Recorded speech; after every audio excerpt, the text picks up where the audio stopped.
इन्होंने राम मंदिर का न्योता लौटा दिया। अरे आप नहीं आते, कोई आपके शादी का न्योता देता है, आप जाए ना जाए पर ये तो नहीं लिख के देते मैं नहीं आऊंगा आपकी बेटी की शादी में, लिख के दिया। और मैं कोट करना चाहता हूं, राम मंदिर तो नहीं आए, बाबर की कब्र के ऊपर 1959 में नेहरू जी गए, बाबर की कब्र पे 1968 में इंदिरा गांधी गई, बाबर की कब्र पे मनमोहन सिंह के साथ ये गए राहुल गांधी 2005 में। और मैं बताना चाहता हूं, मैं कोट कर रहा हूं, नटवर सिंह जो इनके विदेश मंत्री रहे, उन्होंने अपनी किताब one life is not enough में लिखा है कि जब इंदिरा जी सामने खड़ी हुई थी, उन्होंने सर झुकाया बाबर की कब्र पे, मैं उनसे चंद फीट दूर खड़ा हुआ था और उन्होंने लौट के मुझसे कहा कि ऐसा लगा कि सदियां सिमट कर एक ब्लर्ड विजन के अंदर आ गई। और उन्होंने कहा कि बाबर को श्रद्धांजलि देना अपने आप में एक रेयर अनुभव था और इंदिरा जी के साथ रेयरेस्ट ऑफ द रेयर था जिन्होंने बाबर की कब्र पे जाके सिजदा किया, उन्होंने राम मंदिर का लिखित में लौटाया।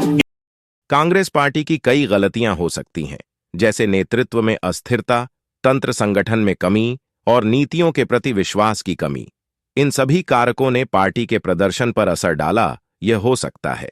नमस्कार दोस्तों, कैसे हैं आप सब? उम्मीद है कि अच्छे होंगे आप सब। आज की इस वीडियो में हम जानेंगे कि कांग्रेस सरकार के बारे में, कांग्रेस की स्थापना कब हुई, कांग्रेस ने कब तक राज किया, कांग्रेस लगभग 39 साल राज करने के बाद क्यों हार गई, कांग्रेस के हार के मुख्य कारण क्या है, कांग्रेस से लोगों का विश्वास क्यों खत्म हो गया।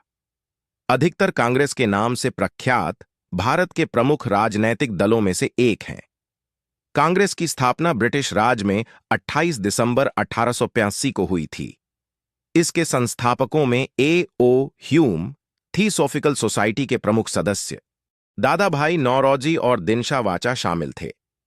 19वीं सदी के आखिर में और शुरुआत से लेकर मध्य 20वीं सदी में कांग्रेस भारतीय स्वतंत्रता संग्राम में अपने 1.5 करोड़ से अधिक सदस्यों और 7 करोड़ से अधिक प्रतिभागियों के साथ ब्रिटिश औपनिवेशिक शासन के विरोध में एक केंद्रीय भागीदार बनी।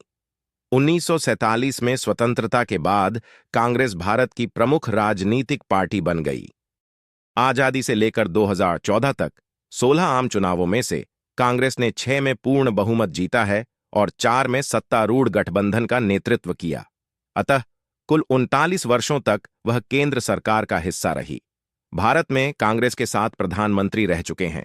पहले जवाहरलाल नेहरू 1947, लाल बहादुर शास्त्री 1964, इंदिरा गांधी 1966, 1980, 84, राजीव गांधी 1984, 19 पीएवी, नरसिम्हा राव 1991, 86 और मनमोहन सिंह 2004-2014 थे। 2014 के आम चुनाव में कांग्रेस ने आजादी से अब तक का सबसे खराब आम चुनावी प्रदर्शन किया और 543 सदस्यीय लोकसभा में केवल 44 सीट जीती।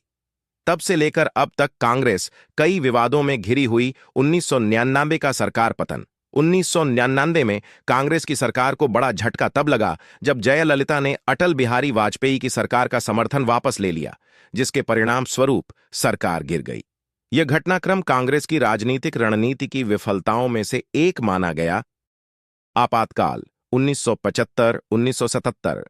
इंदिरा गांधी के नेतृत्व में भारत में आपातकाल घोषित किया गया था। इस दौरान नागरिक स्वतंत्रता को निलंबित कर दिया गया और कई राजनीतिक विरोधियों को जेल में डाल दिया गया। इसे भारतीय लोकतंत्र के काले अध्यायों में से एक माना जाता है। बोफोर्स घोटाला। बोफोर्स घोटाला क्या होता है?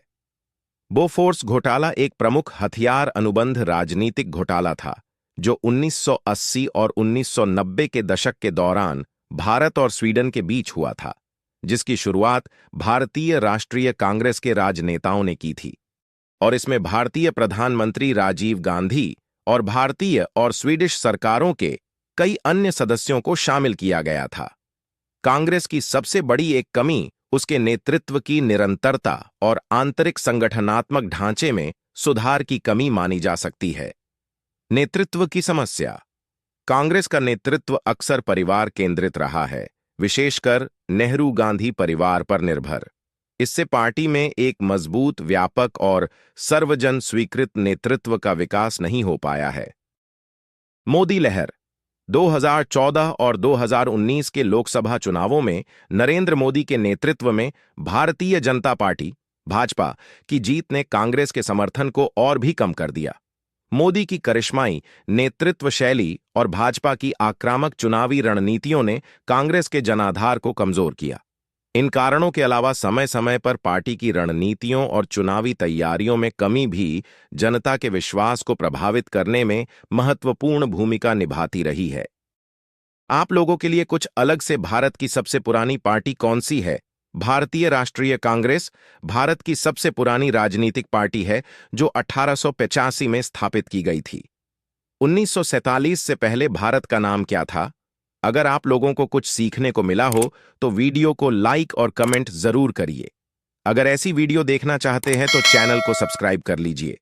प्राचीन काल से भारत भूमि के अलग अलग नाम रहे हैं, मसलन जम्बूद्वीप, भारतखंड, हिमवर्ष, अजनाभवर्ष, भारतवर्ष, आर्यावर्त, हिंद, हिंदुस्तान और इंडिया।